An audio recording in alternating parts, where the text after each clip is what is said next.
Good evening everyone. మనం geometry topic గురించి నేర్చుకుంటున్నాం కదా. ఈరోజు నిన్న కొన్ని డెఫినేషన్స్ గురించి నేర్చుకున్నాము.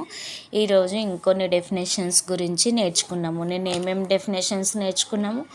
పాయింట్ అంటే ఏంటి, లైన్ సెగ్మెంట్ అంటే ఏంటి, రే అంటే ఏంటి, స్ట్రేట్ లైన్ అంటే ఏంటి అనే వాటి గురించి నేర్చుకున్నాం.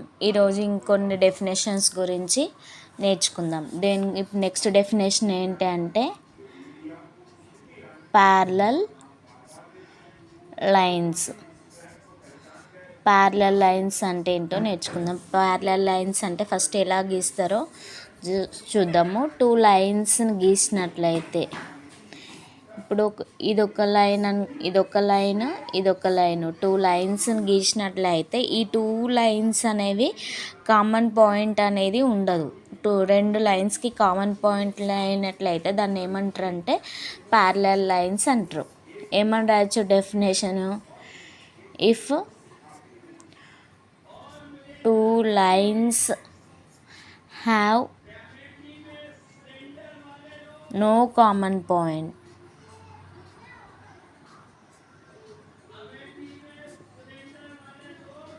are called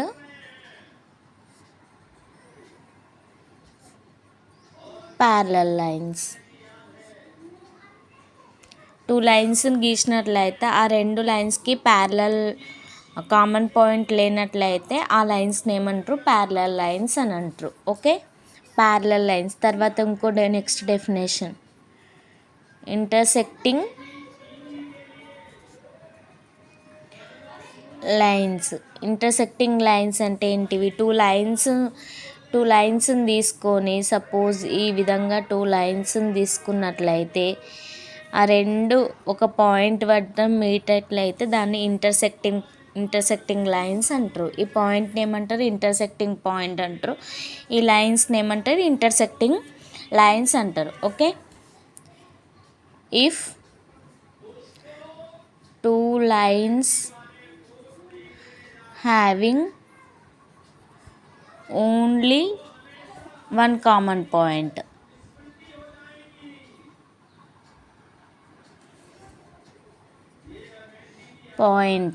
is called intersecting point.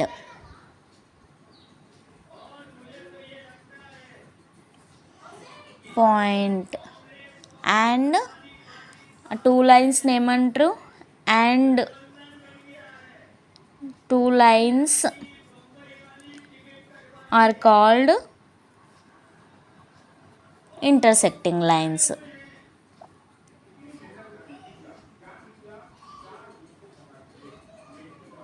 Okay, ఏమైపోయింది? ప్యారలల్ లైన్స్ అయిపోయింది, ఇంటర్సెక్టింగ్ లైన్స్ అయిపోయింది.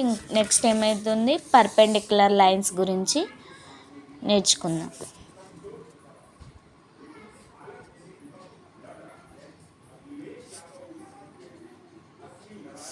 పర్పెండిక్యులర్ లైన్స్ ఏంటి? ఇఫ్ టూ లైన్స్ని మనము ఇంటర్సెక్ట్ ఈచ్ అదర్, రెండు లైన్స్ అనేవి ఇంటర్సెక్ట్ అవుతాయి ఈచ్ అదర్ ఎప్పుడు? ఎట్ రైట్ యాంగిల్ వద్ద ఇంటర్సెక్ట్ అయితే దాన్ని ఏమంటారు? ఇప్పుడు టూ లైన్స్ తీసుకున్నట్లయితే టూ లైన్స్ని డ్రా చేసినట్లయితే అవి అనేది ఒక పాయింట్ వద్ద మీట్ అవుతాయి. ఎక్కడ? పర్పెండిక్యులర్ రైట్ యాంగిల్ వద్ద మీట్ అయితే దాన్ని ఏమంటారు అంటే పర్పెండిక్యులర్ లైన్స్ అంటారు. Two lines intersect each other, ఈ టూ లైన్స్ ఇంటర్సెక్ట్ అవుతాయి ఒకదానికొకటి. ఇంటర్సెక్ట్ అయినప్పుడు ఎక్కడ ఇంటర్సెక్ట్ అయితే? రైట్ యాంగిల్ దగ్గర ఇంటర్సెక్ట్ అయితే ఆ లైన్స్ని ఏమంటారు? పర్పెండిక్యులర్ లైన్స్ అంటారు. Okay, if two lines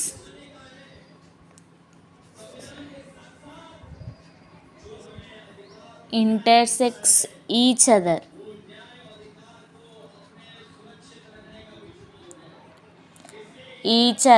at a right angle,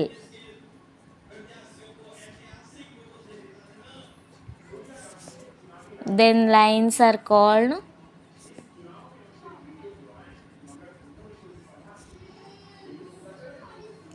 intersecting lines.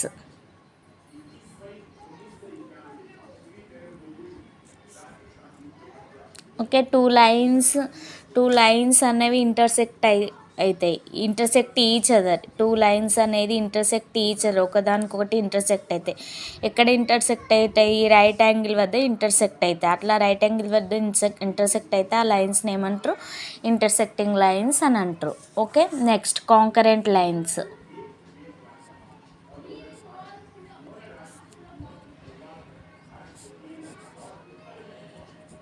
Concurrent lines అంటే ఏంటంటే more than two lines are intersect one point are called concurrent lines. వాటిని తెలుగులో ఏమంటారు? అనుశక్తాలు అంటారు. ఇలా ఇలా మీట్ అవ్వచ్చు, ఇలా మీట్ అవ్వచ్చు. ఇదొక లైన్, ఇదొక లైన్, ఇదొక లైన్, ఇదొక లైను. అంటే ఏంటి? మనకి ఎన్ని లైన్స్ అయినా ఇంటర్సెక్ట్ అనేది అవ్వచ్చు. అలా ఇంటర్సెక్ట్ అయితే దాన్ని ఏమంటారు? కాంకరెంట్ లైన్స్ అంటారు. ఏమని రాయొచ్చు? If more than two lines intersects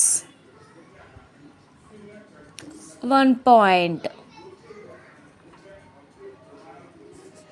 are called intersecting concurrent lines are called concurrent lines అంటారు. more than two lines intersect one point, intersect of a point are called ఏమంటారు? Concurrent lines అని అంటారు. Okay, మనం ఏమేమి definitions నేర్చుకున్నాం? Parallel lines అంటే ఏంటి? Two లైన్స్ని తీసుకున్నట్లయితే వాటి కామన్ పాయింట్ లేకుంటే వాటిని ప్యారలల్ లైన్స్ అంటారు. టూ లైన్స్ అనేవి ఒక పాయింట్ వద్ద మీట్ అయినట్లయితే వాటిని ఏమంటారు? మీట్ అయితే ఏమంటారు? ఇంటర్సెక్టింగ్ లైన్స్ అని అంటారు. పర్పెండిక్యులర్ లైన్స్ అంటే two lines intersect each other at right angle దగ్గర టూ లైన్స్ ఇంటర్సెక్ట్ అయితే దాన్ని పర్పెండిక్యులర్ లైన్స్ అని అంటారు.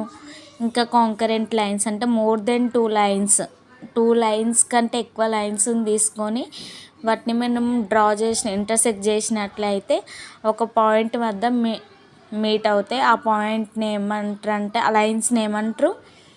కాంకరెంట్ లైన్స్ అని అంటారు. ఓకే, ఇవి డెఫినేషన్స్. ఇంకో కొన్ని డెఫినేషన్స్ ఉన్నాయి ఇందులోనే. కన్స్ట్రక్షన్ ఆఫ్ జామెట్రీ ఇవి ఇక్కడ నుండి ఇక్కడి వరకు ఇవి డెఫినేషన్ ఉన్నాయి. ఇంకా జామెట్రీ గురించి ఇంకా కొన్ని పాయింట్స్ గురించి నేర్చుకున్నాము. ఇంకా కొన్ని పాయింట్స్ అనేవి ఉంటాయి. జామెట్రీని యూక్లిడ్ ఇంకొన్ని పాయింట్స్గా డిఫైన్ చేసిండు. ఏ విధంగా ఉన్నాయి అనేది చూద్దాం. Okay, construction of geometry debates on 4 stages. Geometry అనేది 4 స్టేజెస్లో ఉంటుంది. ఏ విధంగా ఉంటుందో చూద్దాం. ఓకే, ఏంటి? కన్స్ట్రక్షన్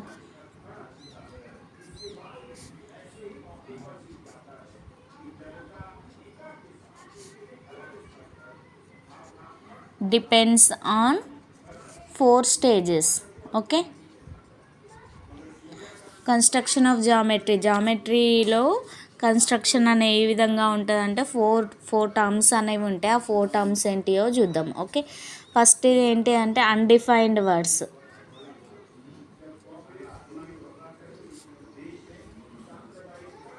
రెండోది ఏంటి? Defined words.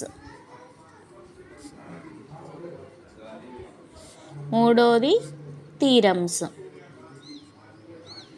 ఫోర్త్ వన్ ఏంటి? Axioms. Okay, construction of geometry అనేది 4 స్టేజెస్లో డిఫైన్ చేయబడి ఉంటుంది. అవేంటి? Undefined words, defined words, theorems, axioms. Undefined words ఏంటియో చూద్దాం. ఓకే,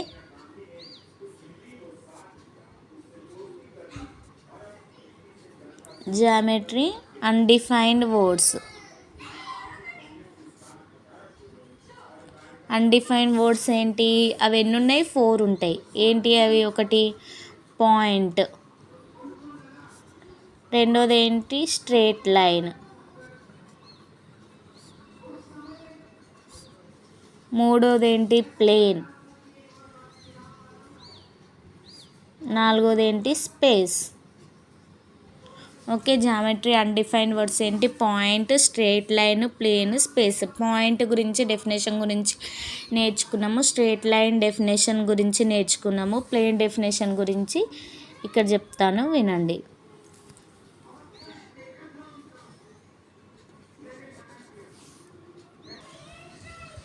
ఓకే, ప్లేన్ అంటే ఏంటిదంటే ఎనీ 2 డైమెన్షనల్ డయాగ్రామ్. ఒక 2 డైమెన్షనల్ డయాగ్రామ్ని తీసుకున్నట్లయితే దాన్ని ఆల్ సైడ్స్ ఎక్స్టెండ్ చేయొచ్చు. ఈ విధంగా ఎక్స్టెండ్ చేస్తే దాన్ని ఏమంటారు? ప్లేన్ అని అంటారు. ఓకే, డెఫినేషన్ ఏమని రాసుకోవచ్చు అంటే ఎనీ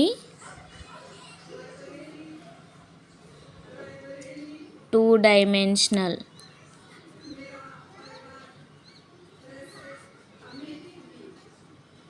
diagram extends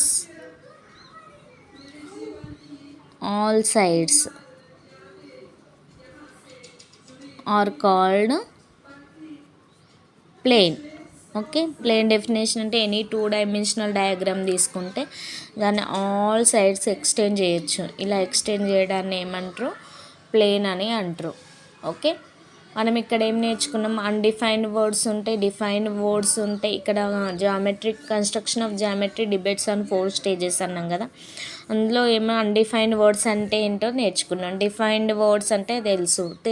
నెక్స్ట్ ఏముంటాయి? థీరమ్స్ ఉంటాయి, యాక్సియమ్స్ ఉంటాయి. థీరమ్స్ అంటే ఏంటో నేర్చుకుందాం. Okay, theorems.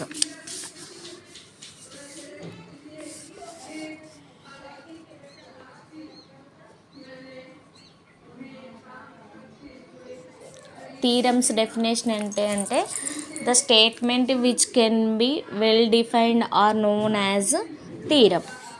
ఏమని రాయొచ్చు? ద స్టేట్మెంట్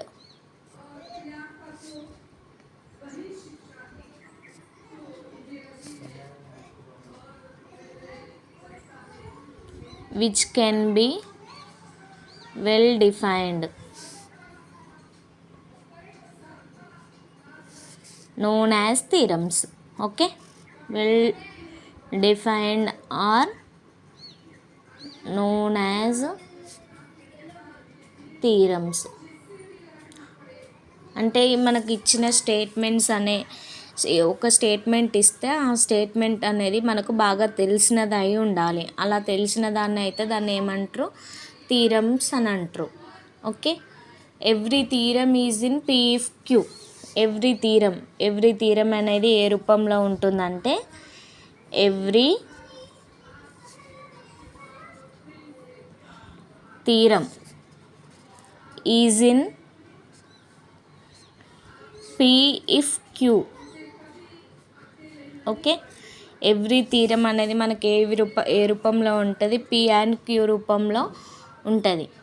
థీరమ్ అంటే ఏంటి? Statement well defined or known as theorems. Statement మనకు బాగా తెలిసినదై ఉండాలి. అలా తెలిసినట్లయితే దాన్ని ఏమంటారు? థీరమ్ అంటారు. థీరమ్ మనకి ఏ విధంగా రూపంలో ఉంటుందంటే PFQ రూపంలో ఉంటుంది. ఓకే, ఇందులో మనకి ఏముంటాయి? థీరమ్లో అనేవి 2 పార్ట్స్ ఉంటాయి. ఏముంటాయి? Every theorem has 2 parts. ఏమంటారు? ఆ 2 పార్ట్స్ ఏంటియో చూద్దాం. ఏంటి? ద పార్ట్ ఏ పార్ట్ చూద్దాం. The part the statement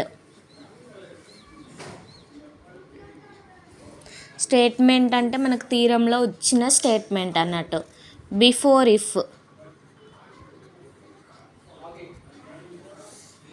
if is called data. Okay, అంటే ఏంటి? మనకు ఇచ్చిన మనకి థీరంలో if the part the statement మనకు ఒక స్టేట్మెంట్ ఇస్తాడు కదా, ఆ స్టేట్మెంట్ బిఫోర్ ఇఫ్ ఉండే దానిని డాటా అంటారు. అంటే మనకు థీరంలో ఇచ్చిన స్టేట్మెంట్ని ఏమంటారు అంటే డాటా అని అంటారు. మనకు థీరంలో ఇచ్చిన స్టేట్మెంట్ని డాటా అంటారు. ఇంకేమంటారు? The part the statement after if is called abstract అంటారు. ఆఫ్టర్ ఇఫ్ అని అంటే ఏంటి, మనం ఏదైతే ప్రూఫ్ చేస్తామో మనకి ఇచ్చిన స్టేట్మెంట్నేమో డాటా అంటారు. తర్వాత మనం ప్రూఫ్ ఏదైతే చేస్తామో దాన్ని ఏమంటారు, అబ్స్ట్రాక్ట్ ఆర్ సమ్మరీ అంటారు. ఓకే. సెకండ్ పాయింట్ ఏంటి, ద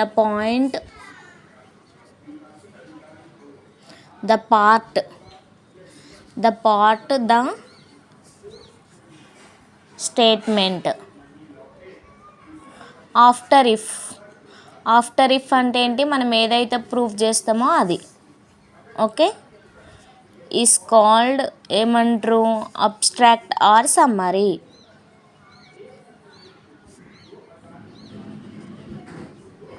అబ్స్ట్రాక్ట్ ఆర్ సమ్మరీ.